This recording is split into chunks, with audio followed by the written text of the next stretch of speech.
The recruitment station on Vexlor Prime smelled like recycled air and broken dreams.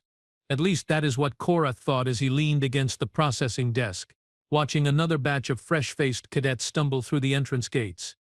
His 6 eyes, arranged in 2 neat rows across his broad forehead, tracked their movements with the kind of bored precision that came from 17 cycles of doing the exact same thing, day after day. Watching hopefuls from across the Galactic Coalition try to prove they had what it took to join the elite forces. Most of them did not.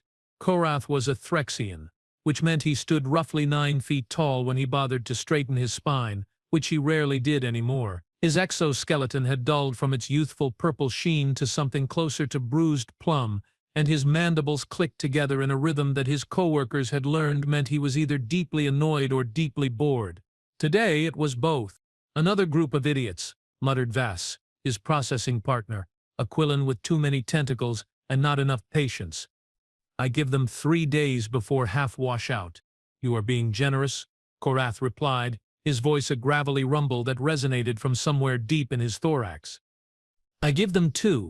The cadets were the usual mix, a cluster of Brenthi, their scales gleaming with the kind of polish that screamed wealthy family backing. A few Morgaths, hulking and slow, probably recruited for muscle rather than brains. 2 Quillan who looked far too confident for beings whose species had a 30% fail rate, and trailing behind them all, looking about as out of place as a solar flare at a funeral, was something Korath had never seen before at the gates: a human. Now, Korath had heard of humans. Everyone had after Earth had been granted provisional membership in the Coalition 3 cycles ago. There were stories, rumors really. The kind of wild tales that got passed around during night shifts when there was nothing else to do but speculate about species you would probably never meet. Humans were supposed to be from some backwater death world in the outer spirals, the kind of place that made survival specialists nervous just reading the planetary data. But seeing one in person, that was new. She was small, laughably small, maybe 5.5 feet tall if Korath was being generous with his measurements. Her skin was a light brown, smooth except for some small marks on her cheeks, and her hair was dark, pulled back in a simple tail. She wore the standard issue jumpsuit that all applicants received, the gray fabric hanging slightly loose on her frame, and she carried a single bag slung over one shoulder. What struck Korath most were her eyes. She only had 2 of them, which seemed like a design flaw, but they were bright, alert, constantly scanning her surroundings. Green, he thought. Or maybe brown. It was hard to tell from this distance. The other cadets had noticed her too. "Oh look," said Drex, one of the Brenthi, his voice dripping with the kind of aristocratic disdain that only came from too much money and too little common sense. "They let a pet through the gates." His friends laughed. It was not a kind sound. The human girl did not react. She just kept walking, her stride steady, her expression neutral. If she heard them, she gave no indication. "I am serious," Drex continued, clearly warming to his audience. "What is that thing? It looks like it would break if I breathed on it too hard." One of the Morgaths, a brute named Krell, stomped forward. He had to weigh at least 600 pounds, all muscle and bone plates, and when he moved, the floor shook. He positioned himself directly in the human's path, crossing his massive arms across his chest. "You lost, little thing?" Krell's voice was like grinding rocks. "The petting zoo is 3 stations over." The human stopped. She tilted her head back to look up at Krell, which required quite a bit of tilting given their height difference, and Korath saw something flicker across her face. Not fear, something else. Amusement, maybe. "Excuse me," she said, her voice clear and surprisingly steady. "I need to get to processing." Her accent was strange. The translation implant in Korath's head struggled with it for a moment before settling on standard Coalition, but there was something underneath it, something raw and unpolished that the tech could not quite smooth out. Krell laughed. It sounded like an avalanche. "Oh, it talks. Cute. Tell me, little thing, what makes you think you belong here?" "This is the Coalition Defense Academy. We train warriors, not whatever you are." "I passed the entrance exams," the human said simply. "Same as you." "Barely, I am sure," Drex chimed in, sauntering over with his friends flanking him. "They probably lowered the standards just to meet some diversity quota. You know how it is. The Coalition loves to pretend they care about including everyone, even the, let us say, less capable species. The human's jaw tightened slightly. There, Korath thought. There was the reaction they were looking for. I scored in the 94th percentile, she said, her voice still calm but with an edge now, like a blade being slowly unsheathed. On all sections, including combat simulations. That got their attention. Drex's eyes narrowed, his forked tongue flicking out to taste the air. You are lying. Check the records. Even if that is true, Krell rumbled, leaning down so his face was closer to hers. Simulations are not real combat. Out here, in the real galaxy, you need to be strong, durable. You look like you would snap in half if I flicked you. The human smiled then. It was not a friendly expression. Only one way to find out. Korath straightened slightly. This was getting interesting. Vass noticed his attention and swiveled several eyes toward the gate. Should we intervene? Not yet, Korath said quietly. Let us see how this plays out.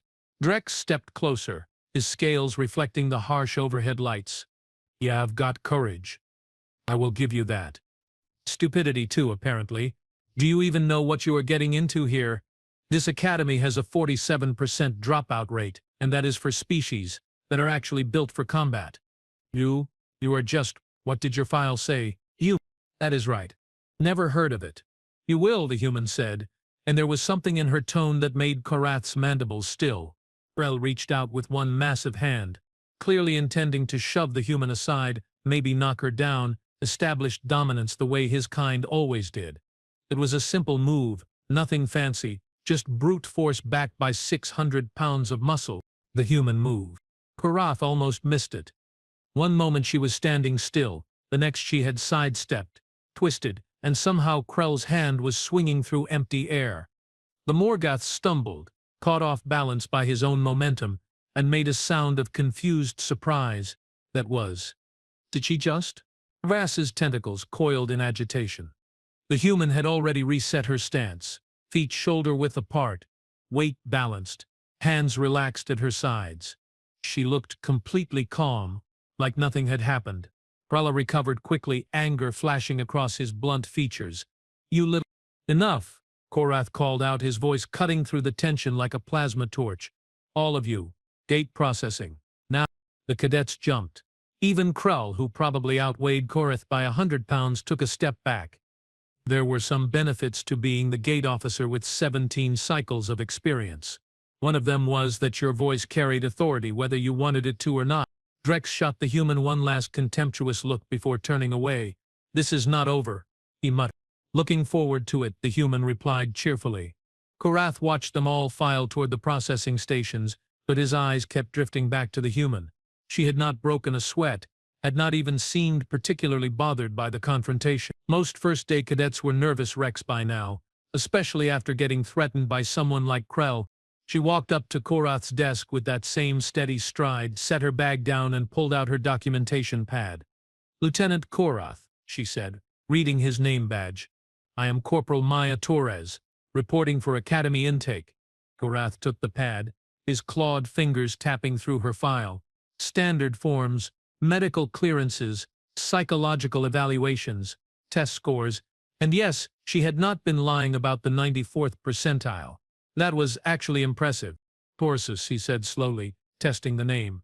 Earth's, Sector 774, provisionally admitted species. He looked up at her. You know what you are getting into here? I think so. You think so?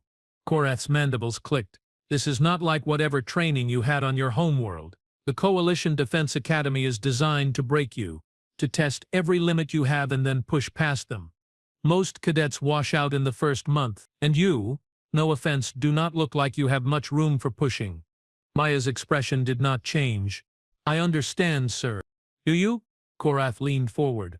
Because those cadets out there, they are going to make your life hell. You saw how they reacted to you. That is just the beginning. You are going to be the target, the weak link, the one everyone expects to fail. Every day someone is going to try to prove you do not belong here. Can you handle that? Yes, sir. Why? The question came out before Korath could stop it. Why put yourself through this? Your species is provisional. You do not have to serve. You could go home right now, no shame in it. Maya was quiet for a moment, and Korath saw her eyes drift past him, toward the massive view screen that showed the expanse of space beyond the station. Stars burned in the darkness, countless points of light stretching into infinity. "Because someone has to," she said finally. "Earth is new to all this. The coalition, the galaxy, everything. We do not know what is out there, but I want to help protect it. That is why I joined." It was a naive answer, idealistic, the kind of thing a fresh recruit would say before the reality of military life ground them down into something harder, more cynical. Korath almost felt bad for her. "All right," he said, stamping her documentation with approval. "Go through decontamination, get your barracks assignment, and try not to die in the first week. Gate processing is complete.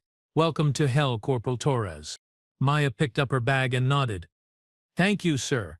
She turned to leave, but Korath called out, "Torres." She looked back. "Those test scores. They real?" A small smile tugged at the corner of her mouth. "Find out in training, sir." Then she was gone, disappearing through the archway toward decontamination, and Korath was left staring at his processing screen, feeling vaguely unsettled in a way he could not quite articulate. Vass slithered over, several tentacles holding data pads. That was interesting. Think she will last? Korath thought about the way she had moved when Krell tried to grab her. That impossible speed, that perfect balance. I do not know. Maybe. Want to place a bet? No. Korath turned back to his console, pulling up the next file. But his mind kept drifting back to Maya Torres, to her steady green-brown eyes and that quiet confidence. There was something about her, something that did not quite add up. His console beeped. Another cadet approaching the gates. He looked up, ready to process them through, when a priority alert flashed across his screen. "Mandatory security scan. Cadet Maya Torres. Report to command immediately." Korath frowned. Security scans were routine, nothing unusual, but the priority flag, that was different. He tapped the intercom. "Command, this is gate processing. I have an alert for Cadet Torres." "What is the issue?" "Static." Then a voice, strained and urgent. "Lieutenant Korath, bring her back to your station. Now, do not let her proceed to barracks." Something cold settled in Korath's stomach. Acknowledged. "What is going on?" "Just do it. We are sending a security team." The line went dead. Korath exchanged a glance with Vass, whose tentacles had coiled into tight knots. "That sounded bad. Very bad." Korath agreed. He activated the gate lockdown, sealing the decontamination chambers, and sent an override signal to recall Torres. Within moments, she emerged back through the archway, confusion and fear on her face. "Sir? Is there a problem with my documentation?" "Sit," Korath said, pointing to a bench. His voice came out harsher than he intended, but something was wrong, very wrong, and every instinct he had developed over 17 cycles was screaming at him to be careful. Maya sat, her bag clutched in her lap, and Korath saw her eyes tracking the security doors that had sealed behind her. She was alert, assessing, calculating escape routes. That was not normal cadet behavior. The other cadets had noticed the commotion. Drex and his group had drifted closer, whispering among themselves. Krell stood near the wall, arms crossed, watching with obvious interest. "Is this about them?" Maya asked quietly, nodding toward the other cadets. "Because if it is, I did not—" "No," Korath interrupted. "Just stay there. Security is on the way." "Security." Her voice went flat. "For what?" Korath did not have an answer. He turned back to his console, pulling up her file again, scanning through it more carefully this time. Everything looked normal. Standard background checks. Nothing flagged. So what? The security team arrived in under 2 minutes, which was fast even by military standards. 4 heavily armed guards in full tactical gear, led by Commander Rixal, a Threxian like Korath but younger. Harder, with the kind of edge that came from seeing real combat. Rixal's eyes locked onto Maya, and Korath saw his mandibles spread wide, a threat display. "Cadet Torres?" Maya stood slowly, her hands visible, non-threatening. "Yes, sir." "Come with us." "Can I ask why?" "No." The security guards moved to flank her. Weapons ready but not aimed. The entire gate area had gone silent. Every cadet watching, sensing something significant was happening. Korath stood. "Commander, what is this about?" Her documentation cleared all standard protocols. Rexel turned, and there was something in his expression that Korath had never seen before. Fear. Actual, genuine fear. Run her through the bioscan, Rexel said. Full spectrum. Priority Alpha. Korath's claws froze over the console. Priority Alpha. That designation was reserved for Class 5 threats. War criminals. Plague carriers. Things that could kill thousands if not properly contained. Commander, she is just a cadet. Now, Lieutenant. Korath activated the bioscan platform, a circular pad that would analyze every aspect of a being's biological makeup. Maya stepped onto it without protest. Though her jaw was tight, her shoulders tense. The scan began, light cascading over her body in waves of blue and violet. Korath watched the data stream across his screen, biological markers, genetic code, cellular composition. It all looked normal, human normal anyway, which admittedly he had no baseline for, but nothing was flagged as dangerous.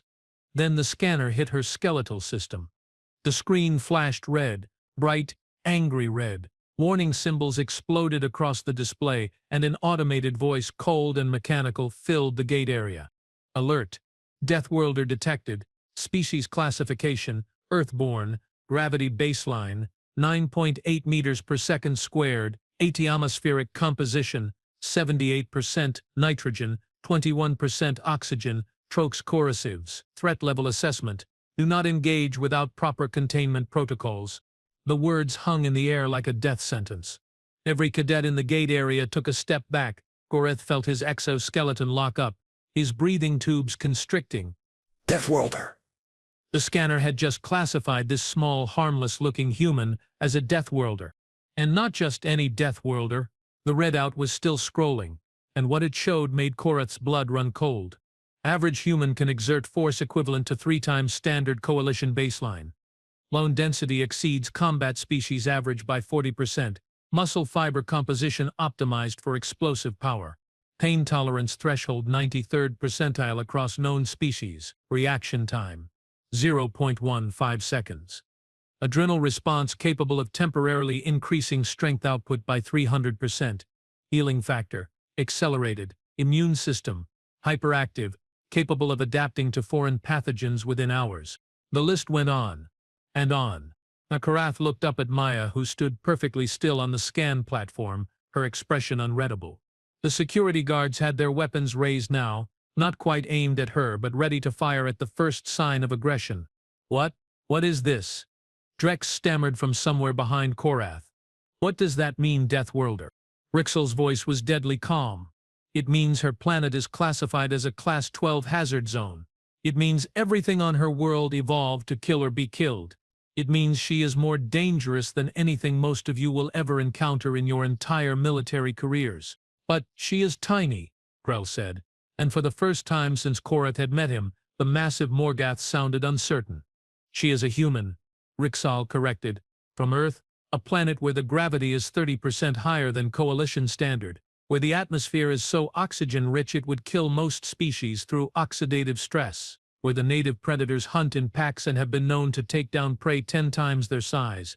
She is not tiny. She is compressed, compact, built like a coiled spring, and if you tried to fight her, Cadet Krell, she would break you in half before you realized what was happening. The silence. Complete, absolute silence. Maya finally spoke. Permission to step down, sir. Rixel nodded sharply. Slowly. She stepped off the platform and Korath saw every guard tense, fingers tightening on triggers. But Maya just moved back to the bench and sat down, her hands folded in her lap. I did not hide anything, she said quietly. All of this information was in my application. Earth's planetary data is public record. The Coalition knew what they were approving when they granted us provisional status. The Coalition knew, Rixal agreed. But clearly someone did not pass that information down the chain, and now we have a problem. What problem? Maya's voice sharpened. I passed all the tests. I followed all the protocols. I have done nothing wrong. The problem, Rixel said, his mandibles clicking in agitation, is that you are a walking weapon. Your species is a walking weapon. And nobody told us we were letting one onto this station. Maya's eyes flashed. I am not a weapon. I am a soldier. There is a difference. Is there? Rixal gestured at the still glowing bioscan readout. Because according to this, you could kill half the cadets in this room with your bare hands, and that is without training. With proper combat instruction. You would be unstoppable. So train me, Maya said, standing up. That is why I am here. Not to hurt people, to protect them. To learn how to use what I am for something good. The two of them stared at each other, and Korath found himself holding his breath. This was a crossroads moment. He could see it playing out. Either Rixal would accept her explanation and let her continue, or he would deem her too dangerous and send her home. After what felt like an eternity, Rixal's mandibles relaxed slightly. You understand what this means. Every instructor, every cadet, every person on this station is going to be watching you. One wrong move, one hint of aggression, and you will be confined. Or worse. I understand, sir. And you still want to stay. Yes, sir. Rixal let out a long breath through his spiracles. Then you are either the bravest being I have ever met, or the most foolish. Possibly both. He turned to the guards. Stand down. But I want to watch on her. 24/7. If she so much as sneezes wrong, I want to know about it. The guards lowered their weapons, though they did not look happy about it. Korath found his voice. Commander, should I process her through? Yes, Rixal said, already turning to leave. But flag her file, maximum security clearance. Everyone needs to know what they are dealing with. He paused at the doorway. And Torres? Well, welcome to the academy. Try not to accidentally kill anyone. Then he was gone, and the security team with him, and Korath was left standing at his desk with a human who had just been revealed as one of the most dangerous beings in the galaxy. The silence broke as the other cadets began whispering among themselves, louder and louder until the gate area filled with nervous chatter. Korath saw Drex and his group backing away slowly, their earlier bravado completely evaporated. Krall had gone pale, his bone plates rattling slightly. Maya picked up her bag and walked back to Korath's desk. Up close he could see the tension in her shoulders, the tightness around her eyes. She had been rattled by the scan, by the revelation, but she was holding it together. So, she said, her voice carefully neutral, still want me to try not to die in the first week? Korath stared at her for a long moment. Then, despite himself, despite everything, he felt his mandibles curve into what passed for a smile among his kind. Corporal Torres, he said, I think you are going to do just fine. The barracks were worse than Maya had imagined. Not because they were dirty or uncomfortable. The coalition maintained military standards that would make most Earth drill sergeants weep with joy. No. The problem was the silence. Deafening, suffocating silence. Maya walked through the door of Barracks 7, carrying her issued gear, a duffel bag stuffed with uniforms, training equipment, and a datapad loaded with academy regulations. 20 bunks lined the walls, 10 on each side. 19 of them were already claimed. Personal items scattered across footlockers, photos pinned to walls, the normal chaos of military life. The 20th bunk, the one assigned to Maya, sat in the far corner like a quarantine zone. Every head turned when she entered. Conversations died mid-sentence. A Quillan cadet who had been laughing at something dropped his tentacle, the appendage hitting the floor with a wet slap. Near the center of the room, Drex stood with his Brenti friends, their scales gleaming under the harsh lights, and the look on his face was not contempt anymore. It was fear. Maya kept her expression neutral, walking past them all with measured steps, boots clicking on the metal floor. She reached her bunk, set down her bag, and began unpacking. Nobody spoke. Nobody moved. The entire barracks held its breath, watching the Death Worlder arrange her belongings like she was a bomb that might go off at any moment. After 5 minutes of this nonsense, Maya had had enough. She turned around facing the room and said in a clear voice, You know I can hear you breathing, right? All of you, you are not as quiet as you think. A smaller cadet near the door, some species Maya did not recognize with 3 eyes and feathers, made a squeaking sound and actually jumped. Look, Maya continued, crossing her arms. I get it. The scan freaked everyone out. You just found out I am from a planet that apparently wants to kill everything that lives on it. Fine, but I am not going to hurt anyone. I am here to train, same as you, so can we just, I do not know, move past this? More silence. Then, from the back of the room, a voice, deep, rumbling, Female. You broke Lieutenant Krell's wrist during intake. Maya blinked. What? No, I did not. I dodged him. He tried to grab me, I moved. He missed. That was it. A Morgath stepped forward, smaller than Krell but still massive, with gray plates instead of brown. Her name tag read Sergeant Vera. Krell went to medical after processing. Hairline fracture, rotator damage. He is in a regeneration tank right now. Maya felt her stomach drop. But I did not even touch him. Exactly, Vera said, and there was something in her voice that might have been respect or might have been terror. It was hard to tell. He threw his full weight into that grab, 600 pounds of momentum. When you moved, he had nowhere to go. His own force snapped his wrist. Do you understand what that means? You did not even have to hit him. You just existed in the wrong place, and he broke himself trying to touch you. The room was so quiet, Maya could hear her own heartbeat. Or maybe that was someone else's heartbeat. The barracks seemed to be full of racing pulses. I did not mean to, Maya said quietly.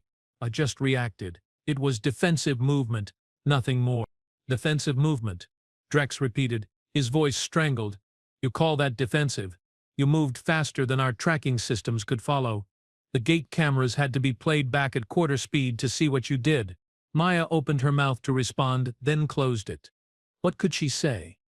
That on Earth, dodging was a basic survival skill, that children learned to move like that to avoid getting hurt on playgrounds, that her reaction time was, by human standards, completely average. She decided honesty was the better option. On my planet, she said slowly, we have animals called cheetahs. They can run 70 miles per hour. We have birds that dive at 200 miles per hour. We have insects that can bite through leather, and we have predators that hunt us, specifically us, humans, because we are made of meat and they are hungry. If I had not learned to move fast, I would have died before I turned 10. That is just life on Earth. A cadet near the window, a thin creature with translucent skin, raised one trembling hand. Your planet has things that hunt you. On purpose? Yes. And you survived. Obviously. How? Maya shrugged.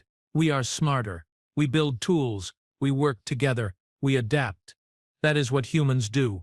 We are not the strongest or the fastest or the toughest, but we are stubborn, and we do not give up, and eventually we win. That is our thing. Vera made a sound deep in her throat that might have been a laugh. Your thing is terrifying, human. My name is Maya. Terrifying. Maya. Despite everything, Maya felt a small smile tug at her lips. Fair enough. The tension in the room did not disappear, but it shifted slightly, like a glacier calving, still dangerous, but moving.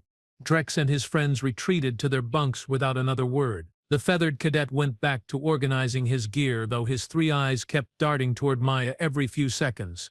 Vera settled onto her bunk with a grunt, pulled out a datapad and started reading, though Maya noticed she had positioned herself with a clear line of sight to Maya's corner. Smart, Maya thought. She would have done the same thing. Sleep did not come easily that night. The barracks lights dimmed at 2200 hours, and the room filled with the sounds of breathing, snoring and the occasional murmur of someone talking in their sleep. Maya lay on her bunk, staring at the ceiling, thinking about home. Earth seemed very far away right now. She must have dozed off eventually because the next thing she knew, alarm klaxons were screaming through the barracks and someone was shouting. On your feet. Move, move. Maya bolted upright, instincts kicking in before her brain fully engaged. Around her, cadets stumbled out of bunks, confused and disoriented. The lights blazed to full intensity, harsh and unforgiving, and standing in the doorway was an instructor Maya had not met yet. He was tall, even by coalition standards. Maybe 10 feet, his species was something insectoid, with 4 arms and a chitinous exoskeleton that looked like it could stop small arms fire. His voice came out amplified, probably through some kind of implant, and it rattled the walls. I am Drill Instructor Pax. You have 3 minutes to be dressed and in formation outside. If you are late, you run laps until you vomit. Move. Chaos. Pure, absolute chaos. Cadets crashed into each other trying to grab uniforms. Someone knocked over a footlocker, spilling gear across the floor. Drex was hopping on one foot. trying to pull on a boot while simultaneously reaching for his jacket. Maya was dressed in 90 seconds. Years of living in a world where hesitation meant death had taught her to move with purpose. She laced her boots, secured her belt, grabbed her datapad and was out the door before most of her bunkmates had found their pants. The training yard was dark, lit only by harsh spotlights that cast long shadows. Maya ran to the designated formation area, found the marker for Barracks 7, and stood at attention. Alone. For almost a full minute, she was the only cadet on the field. Then others started trickling out. Vera arrived next, panting but present. The feathered cadet came third, his uniform inside out but at least on his body. Drex and his friends made it with seconds to spare, sweat already dripping down their scales. 3 cadets did not make it in time. A Quillen, a Brenthi, and a Morgath, all gasping and stumbling onto the field 10 seconds late. Instructor Pax did not yell. He just pointed. Laps. 20. Now. They ran. The rest of the cadets stood in formation, watching them circle the field, and Maya could feel the weight of what was happening. This was not just punishment. This was a demonstration. This was Pax showing them exactly what would happen every time they failed. Welcome to the academy, indeed. When the late cadets finally finished, collapsed and wheezing, Pax walked down the line, his 4 arms clasped behind his back, his compound eyes scanning each face. "You are all pathetic," he said conversationally. "Soft, weak, unprepared. In a real combat scenario, half of you would be dead before you figured out which end of a weapon to hold. My job is to fix that. To break you down and rebuild you into something useful, something the Coalition can actually deploy without worrying you will get your entire squad killed." He stopped in front of Maya, looked down at her, tilted his head. "Except you," he said. "You were ready in 90 seconds. Why?" Maya kept her eyes forward, not making eye contact. "Training, sir." "Training from where?" "Earth, sir." "Earth?" Pax leaned closer. "The Death World." "I read your file, Cadet Torres. Very interesting reading. Tell me, on your planet, what happens to soldiers who are slow?" "They die, sir." "They die," Pax repeated loud enough for everyone to hear. "You hear that? On her world, slowness equals death. Here, slowness equals lapse. Maybe some of you should be grateful you are training in a nice, safe academy instead of on a planet actively trying to murder you." He straightened, moved on down the line, but Maya could feel every eye on her again. Great. More attention. Just what she needed. The next 6 hours were brutal. Pax ran them through conditioning drills, strength tests, endurance runs. He pushed them until muscles screamed and lungs burned. Cadets dropped out one by one, collapsing on the sidelines, and each time someone fell, Pax would shake his head like a disappointed parent and move on. Maya kept going. Not because she was stronger than everyone else. Not because she was trying to show off, but because on Earth, in basic training, this would have been considered a light workout. The gravity here was 30% lower. The air was thinner, easier to breathe. Her body, designed for a harsher world, barely noticed the strain. By hour 4, she was one of only 7 cadets still on their feet. Vera was there, grimly determined. 2 Brenthi who apparently had better stamina than their friend Drex. A Quellen who looked ready to die but refused to quit. And 2 others from different barracks, who Maya did not know. Pax watched them run another lap, his expression unreadable. Then he blew a whistle. "Stop." They stopped. Maya bent over, hands on her knees, catching her breath. Not because she needed to, but because it seemed like the thing to do, blending in. Not standing out more than she already had. "You 7, Pax said. "You have potential. The rest of you, get to medical, get checked out, and think about whether you really want to be here." Dismissed. The other cadets limped away, some supported by their friends, others crawling. Maya straightened, waiting for whatever came next. Pax approached the remaining 7. "Starting tomorrow, you will be in advanced conditioning, separate from the main group. Higher difficulty, higher expectations." "Question?" The Quillen raised a tentacle. "Sir, why separate us?" "'Cause you can handle it," Pax said simply. "Because pushing you at the same rate as the others would be a waste of your time and mine. Because the Coalition needs soldiers who can operate at peak efficiency, and you 7 just proved you might be capable of that, Torres." Maya snapped to attention. "Sir?" You barely broke a sweat. Why? Here it was. The question she had been dreading. She could lie, say she was just having a good day. But lies had a way of catching up to you in the military. Lower gravity, sir, she said honestly. Thinner atmosphere. My body is adapted for harsher conditions. It is easier for me. Pax was quiet for a moment. Then how much easier?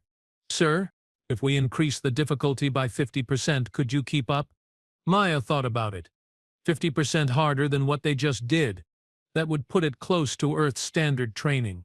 Tough, but manageable. Yes, sir. 100%. Yes, sir. 200%. Maya hesitated. 200% would be beyond anything she had trained for, but she thought about the mountains back home, the climbs she had done, the times she had pushed her body to absolute failure, and kept going anyway because that was what you did when the alternative was dying. I would try, sir. Pax made a clicking sound that might have been approval. Good answer. The rest of you dismissed. Torres, stay. The other 6 cadets left, shooting curious glances back at Maya as they went. Vera gave her a nod that might have been sympathetic or might have been a goodbye. Hard to say. When they were alone, Pax circled Maya slowly, like a predator assessing prey. You are a problem, Cadet Torres. Maya said nothing. There was no good response to that. You are too good, Pax continued. Too fast, too strong, too durable. If I put you in with the regular cadets, you will dominate every exercise without trying. They will never learn to push themselves because they will be too busy being terrified of you, and you will never be challenged. You will coast through training, learn nothing, and graduate as the same person you were when you arrived. That is unacceptable. What do you suggest, sir? Maya asked carefully. Pax stopped in front of her. I am going to make your life hell. I am going to push you harder than anyone else in this academy. I am going to design training specifically to find your limits and then shatter them. You will hate me. You will curse the day you signed up, but if you survive, you will be the best damn soldier the Coalition has ever seen, or you will break. One of the two. Maya met his compound eyes. I will not break, sir. We will see. Pax handed her a datapad. This is your new training schedule. Report to Training Ground Delta at Oak 500 tomorrow. Come prepared. Dismissed. Maya took the pad, saluted, and turned to leave. She made it 3 steps before Pax called out. Torres? She looked back. The other cadets are afraid of you. That fear will either unite them against you, or isolate you completely. How you handle that will determine whether you make it through this academy. Power means nothing without the ability to work with others. Remember that. Yes, sir. She walked back to the barracks as the sun began to rise over Vexlar Prime, painting the sky in shades of purple and orange. The training pad felt heavy in her hands, but when she pulled it up to read, her eyes widened. Oh, 500 start time. 6-hour conditioning block. Advanced combat simulations, tactical analysis. Weapons proficiency. Zero gravity maneuvering. And that was just day 1. The schedule extended for weeks, each day more intense than the last, and at the bottom, in bold text, a single line, Flykai is not an option. Maya smiled. Finally, a challenge. The barracks were quiet when she returned. Most cadets were still asleep or in medical. She climbed into her bunk, set an alarm for 4:30, and closed her eyes. Sleep came faster this time. She dreamed of Earth, of mountains and forests, and oceans that wanted to kill you, of running through terrain that would break most species without trying, of home. When the alarm shrieked her awake 3 hours later, she was ready. Training Ground Delta was on the far edge of the academy complex, separated from the main facilities by what looked like deliberately rough terrain. Maya jogged there, her boots crunching on gravel, and found Pax waiting with something that made her stomach drop. A mech suit. 8 feet tall, heavily armored, with weapon mounts on the shoulders and reinforced joints that hissed with hydraulic pressure. Standing next to it was another instructor, this one a species Maya did not recognize, with blue skin and too many fingers. Cadet Torres, the blue-skinned instructor said, I am Instructor Zala. I will be assisting with your training. This, she gestured at the mech, is a standard Coalition combat frame. 40 tons of armor and firepower. Do you know what it is used for? Frontline assault, sir, Maya said, Heavy combat scenarios where infantry cannot operate safely. Correct. Now do you know why I am showing it to you? Maya had a sinking suspicion. No, sir. Zala smiled. It was not a kind expression, because you are going to fight it. Sir? Hand-to-hand combat. No weapons. Just you and the mech.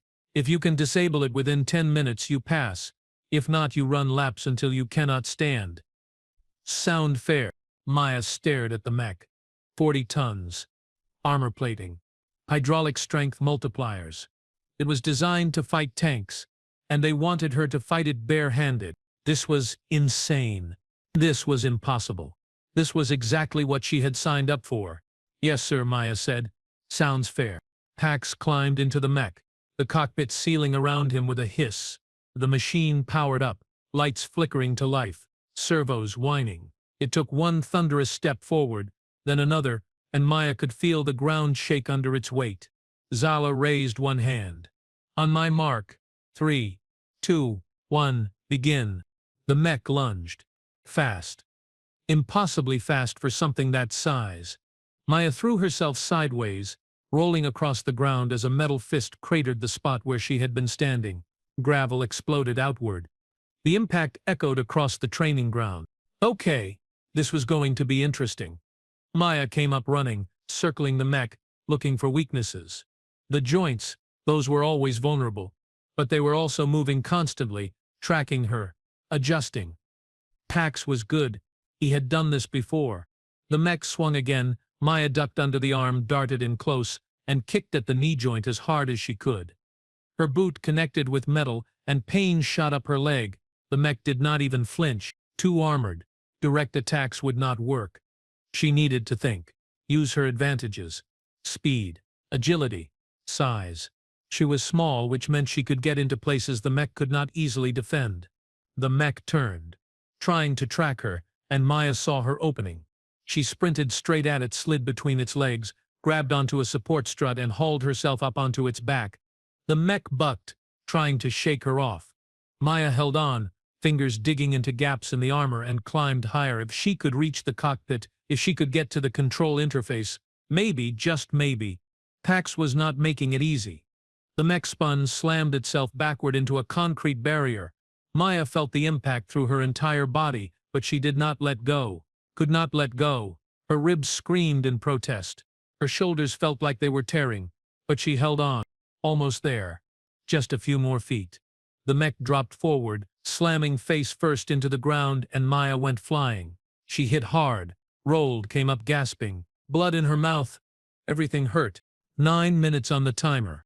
The mech stood up, turned toward her, and Pax's voice came through external speakers. You are tougher than you look, Torres. But tough is not enough. 1 minute left. One chance. Maya stood up, swaying slightly, and did something that probably qualified as deeply stupid. She charged, straight at the mech. No dodging, no clever maneuvers. Just raw, direct aggression. The mech raised both arms, preparing to grab her, crush her, end this.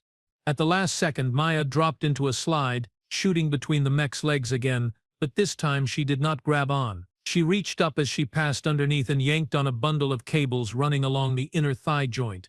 Hydraulic lines and power conduits, pulling with every ounce of strength she had. The cables ripped free, fluid sprayed, sparks flew. The mech's left leg locked up, servos screaming in protest, and the whole machine toppled sideways like a felled tree. It hit the ground with a crash that shook the entire training yard. Silence. Maya lay on her back, staring up at the purple sky, breathing hard. Everything hurt. She was pretty sure she had cracked at least 2 ribs. Her hands were bleeding. Her uniform was shredded. But she had done it. The timer read 8 minutes, 47 seconds. The mech cockpit hissed open, and Pax climbed out, looking down at the damaged machine, then at Maya, then back at the machine. His expression was unreadable. That, he said finally, was the stupidest, most reckless, most absolutely insane thing I have ever seen a cadet do. Maya tried to sit up, winced, and decided lying down was better. Did I pass, sir? Pax made that clicking sound again. You destroyed a 40-ton combat mech with your bare hands in under 9 minutes. Yes. Torres, you passed. Zala walked over, offered Maya a hand, and pulled her to her feet. Medical bay. Now. You are bleeding in 6 places. Only 6? Maya tried to grin. It came out more like a grimace. Must be getting better. As they walked toward medical, Pax called out one last time. Tomorrow, Hall 500. We do it again. But this time I will know your tricks. Maya gave him a thumbs up without turning around. She did not trust herself to speak. Everything hurt too much. But under the pain, under the exhaustion, under all of it, she felt something else. Pride. She had passed. She had proven herself. Not just to them, but to herself. Earth might be a death world. Humans might be terrifying.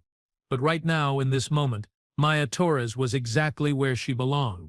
And this was only the beginning.